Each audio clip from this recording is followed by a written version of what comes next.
En la antigua Roma, el amor rara vez era el motivo para un matrimonio. En su lugar, alianzas políticas, económicas y sociales definían el destino de incontables hombres y mujeres. Era común que dos familias se unieran no por sentimientos, sino por conveniencia. Un contrato sellado con promesas de herencias, poder y prestigio. Para los jóvenes, el matrimonio no era una elección, era un deber. Y los sentimientos, esos quedaban a un lado.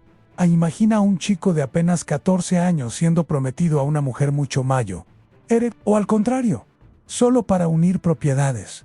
No había espacio para sueños románticos. Muchos ni siquiera conocían a sus futuros cónyuges hasta el día del matrimonio. El matrimonio era un escenario, y los novios, simples actores de una obra decidida entre bastidores del poder en la infidelidad. Aunque oficialmente condenada, era silenciosamente tolerada, sobre todo entre los hombres. Se esperaba que el marido romano tuviera amantes, fueran mujeres u hombres, mientras mantuviera las apariencias públicas y cumpliera con sus deberes paternos y políticos. Nadie lo condenaba realmente a Anne.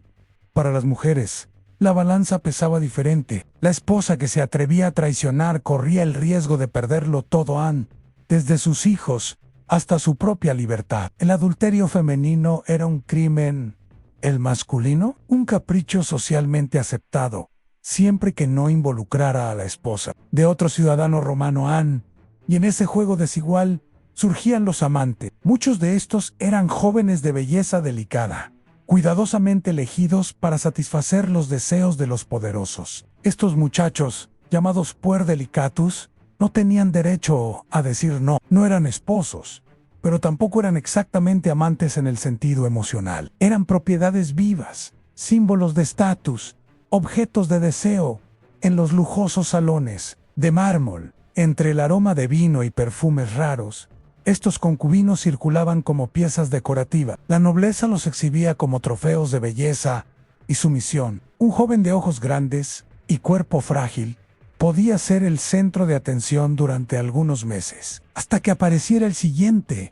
Pero ¿qué ocurría cuando surgía el amor verdadero en medio de ese caos? Cuando un noble se enamoraba de su concubino, ¿era posible transformar esa relación en algo más? ¿O el peso de la sociedad, los rituales y la tradición aplastaba cualquier sentimiento verdadero? En la antigua Roma, el amor era un lujo reservado para pocos, y casi nunca ocurría dentro del matrimonio. Para aquellos que se atrevían a sentir más de lo debido, el precio podía ser alto en honor, reputación o incluso la propia vida. El mundo veía el matrimonio como un deber cívico, pero entre bastidores, lo que realmente movía esas uniones era el poder y los sentimientos. Esos quedaban encerrados tras las cortinas. En la antigua Roma, el placer no era solo un instinto, también era un lenguaje de poder. Las relaciones íntimas estaban profundamente entrelazadas con las jerarquías sociales, y la cama podía ser tan política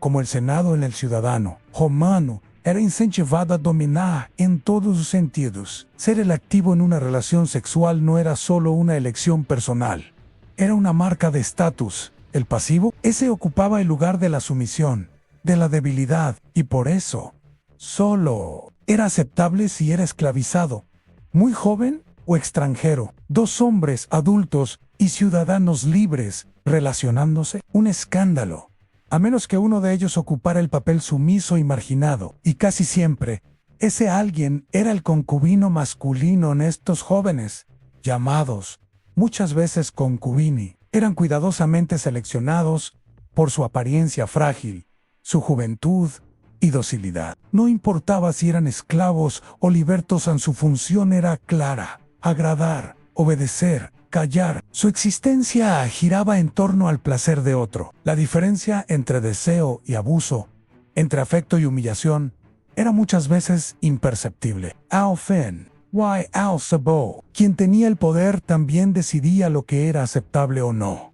O los romanos no clasificaban la sexualidad con las mismas etiquetas modernas de homo o hetero. Para ellos, lo que importaba era el papel que alguien ocupaba. Un hombre que penetraba a otro era visto como viril, dominante, fuerte. El hombre que era penetrado, ese era infantilizado ridiculizado, emasculado. Era común que los opositores políticos usaran rumores sobre la vida íntima de sus rivales para destruirlos, no por sus deseos, sino por supuestamente haber ocupado el papel considerado débil en esta lógica. Era cruel con los más vulnerables. Jóvenes concubinos, aún en la adolescencia, eran lanzados a ese mundo donde su identidad era moldeada por los deseos de otro. Muchos eran llevados siendo aún niños a vivir en palacios, siendo entrenados no solo para servir, sino para agradar. Sus cuerpos eran cuidadosamente preservados.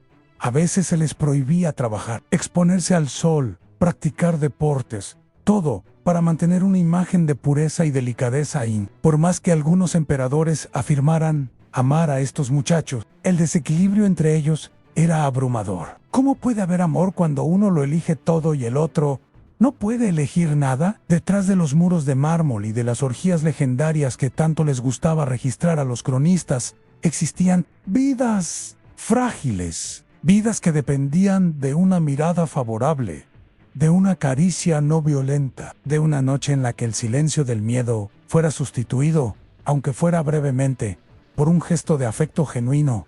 En la antigua Roma, el placer era un espejo del poder, y para muchos jóvenes concubinos, el reflejo que veían no era de deseo, sino de dominación, silencio y sumisión.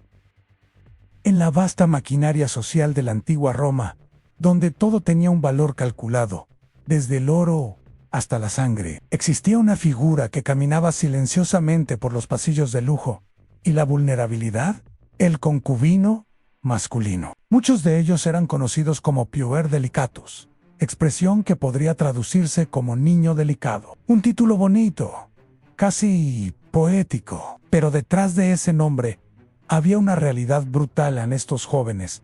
Muchas veces, niños o adolescentes, eran elegidos no por su intelecto ni por sus habilidades, sino por su belleza suave, su cuerpo esbelto, su mirada sumisa. Eran adornos humanos, objetos de deseo que decoraban los placeres de la élite romana.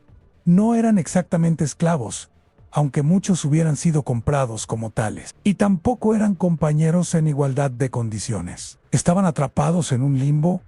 Pertenecían al emperador, a un senador, a un general, pero no poseían ni libertad plena, ni estatus reconocido. No estaban protegidos por la ley romana como lo estaban las esposas, y por eso tampoco tenían derecho a herencia, a ciudadanía plena, ni siquiera al respeto público. En su selección era casi ritual. Algunas fuentes relatan que eran elegidos siendo aún niños, entrenados para hablar con delicadeza, para moverse con suavidad, para nunca contradecir. Tenían la piel protegida del sol, el cabello tratado con perfumes raros, y muchas veces eran vestidos con ropas finas para agradar la vista de sus señores. Pero ese cuidado no provenía del amor. Era mercado dentro de los palacios. Su vida cotidiana era una mezcla de privilegios aparentes y restricciones silenciosas. Podían tener acceso a abundante comida, camas suaves, baños de mármol, pero siempre estaban a merced del humor ajeno. Bastaba un capricho para que fueran olvidados, castigados o sustituidos. Y lo más cruel, en cuanto más crecían, más perdían. El encanto en la juventud era la moneda de cambio. El tiempo, el enemigo silencioso. Al envejecer, muchos eran simplemente descartados. No había un lugar para ellos en la sociedad romana. No podían casarse, no podían reclamar nada. Eran liberados. Un gesto que sonaba a generosidad, pero que en la práctica los empujaba a la periferia de la vida pública. Otros eran vendidos o enviados al campo, como si fueran objetos demasiado desgastados para permanecer en el escaparate del poder. Esa vulnerabilidad extrema los colocaba en riesgo constante, no solo físico, sino existencial. Mientras fueran útiles, bellos, silenciosos. Después, el olvido. Y lo más perverso era que, para muchos de ellos, aquel mundo de mármoles y banquetes seguía siendo lo mejor que habían conocido. Fuera de él, había pobreza, hambre, invisibilidad. Permanecer era doloroso en salir. Impensable en la historia oficial de Roma. Los concubinos masculinos rara vez son protagonistas, pero quizá porque fueron vistos solo como adornos, y no, como vidas que también sintieron miedo, vergüenza, esperanza, fueron ante todo delicados y desechables. Los emperadores romanos no eran solo figuras políticas, eran casi divinidades vivas, cuyas voluntades moldeaban el destino de millones. Y entre esos deseos estaban también los afectos y pasiones por jóvenes concubinos. La intimidad de la palacio ocultaba historias que atravesaron siglos y desafiaron los estándares morales de su tiempo entre todos. Quizá el más recordado sea Adriano y Antinoo. Antinoo no era solo un joven bello de Bitinia, se convirtió en la sombra y el brillo de los últimos años de Adriano. Viajaban juntos, cazaban juntos, dormían bajo los mismos techos estrellados. Y aunque las palabras del emperador nunca hayan sido registradas directamente, los monumentos que erigió lo cuentan todo. Cuando Antinoo murió misteriosamente en el río Nilo, ahogado, suicidado o sacrificado, nadie lo sabe con certeza. Adriano cayó en un profundo luto. Lloró como un padre, como un amante, como un hombre devastado. Entonces el emperador hizo algo que pocos se atreverían. Divinizó al joven, fundó ciudades con su nombre, mandó acuñar monedas con su rostro, erigió estatuas en todas las provincias, transformó a ese concubino en un dios, y con eso grabó su amor en el mármol de la eternidad. Aunque eso le costara miradas de desaprobación entre los senadores más conservadores, pero no todas las historias fueron tan trágicas o tan románticas. A Nerón, por ejemplo, fue mucho más allá de la extravagancia. En una ceremonia pública, vistió a un joven esclavo llamado Sporis con ropas de emperatriz, le puso un velo nupcial y se casó con él ante la élite romana. Sporis era descrito como extremadamente joven, y se rumoreaba que había sido castrado para hacerlo más femenino. Nerón lo llamaba por el nombre de su difunta esposa, Popea, como si quisiera recrear una mujer ideal en un cuerpo moldeado a la fuerza. Pero el emperador también vivió el otro lado de la moneda. Más tarde, invirtió los papeles y se casó con Paitageres, asumiendo él mismo el papel de esposa, una inversión chocante para los estándares romanos, no por el género, sino porque Nerón, el señor de Roma, se estaba colocando públicamente en la posición considerada sumisa, o al menos eso es lo que sugieren los cronistas, quizá con exageración, quizá con sarcasmo, quizá con temor.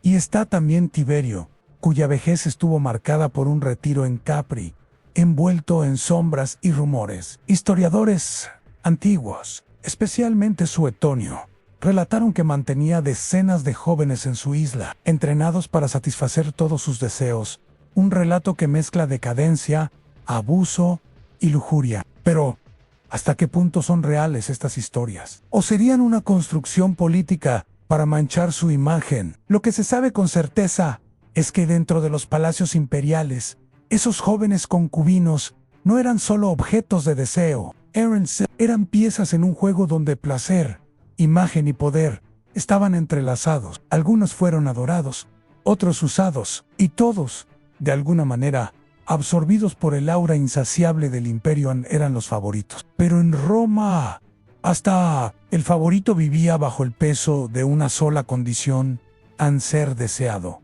cueste lo que cueste. En la antigua Roma, el deseo era una fuerza que ascendía y destruía con la misma intensidad. Para los concubinos masculinos, ser deseado por un hombre poderoso, especialmente un emperador, podía parecer un destino prestigioso. Pero detrás de los velos de seducción y lujo, se escondía una realidad mucho más cruel: a la completa ausencia de protección a estos jóvenes, generalmente elegidos por su belleza, juventud y docilidad.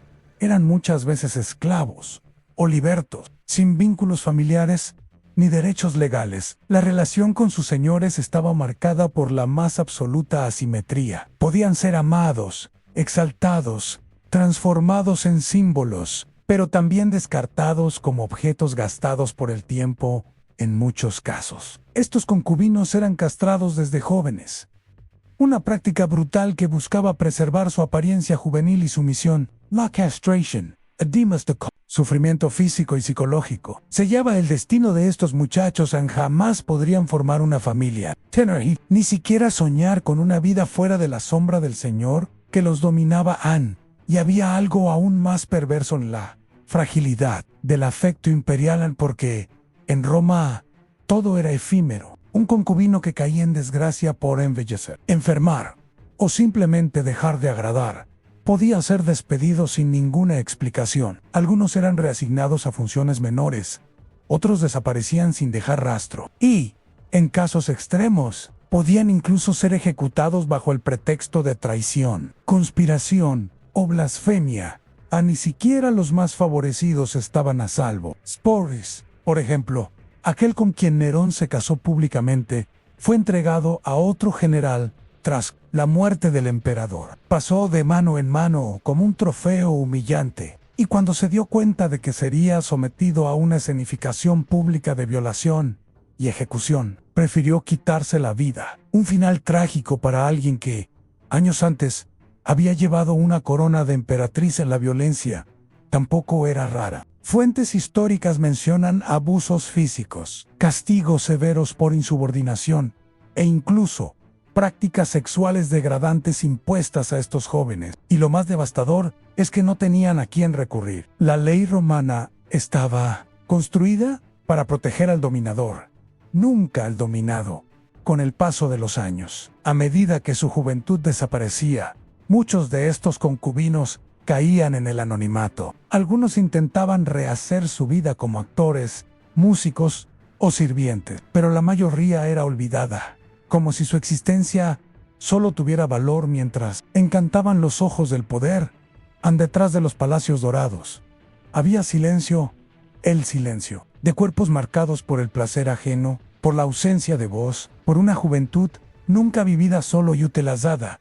El imperio los deseaba, pero nunca los amó, y al final, solo quedaba eso, la memoria de un toque que nunca fue afecto. La historia que conocemos de la antigua Roma no nos fue contada por sus protagonistas, sino por sus críticos, y eso lo cambia todo en gran parte de lo que sabemos sobre los emperadores y sus concubinos. Nos llegó de la mano de cronistas como Suetonio, Tácito o Dion Casio, hombres pertenecientes a la élite senatorial, que muchas veces odiaban a los propios emperadores que describían. En sus palabras, el mármol se transforma en lodo, cada gesto de afecto se reviste de perversión, cada relación íntima se convierte en señal de decadencia moral.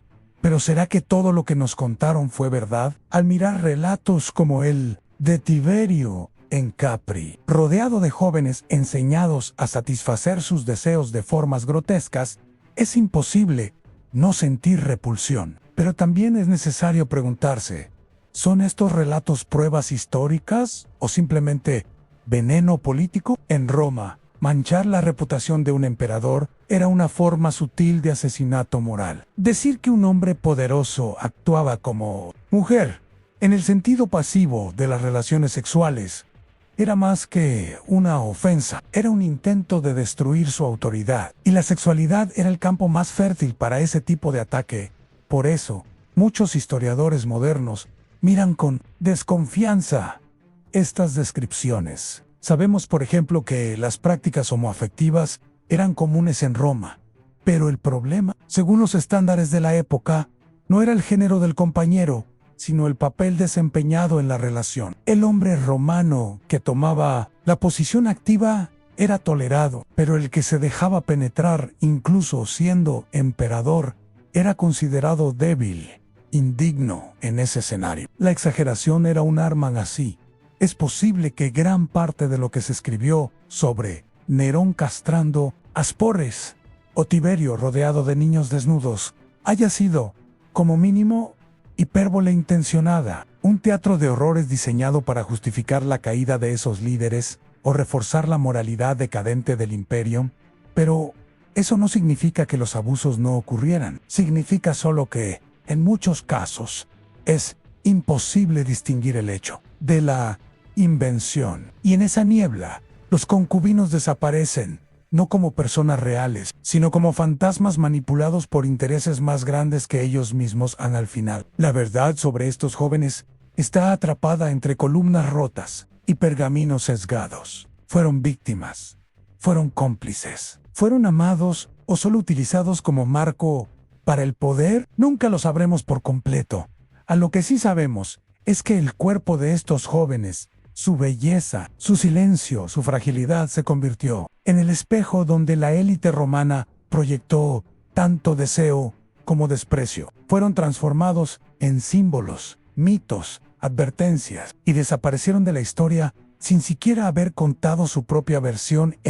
Quizá sea precisamente por eso que sus historias merecen ser recordadas, no como leyendas obscenas, sino como ecos humanos de una sociedad obsesionada con el control, la apariencia y el poder.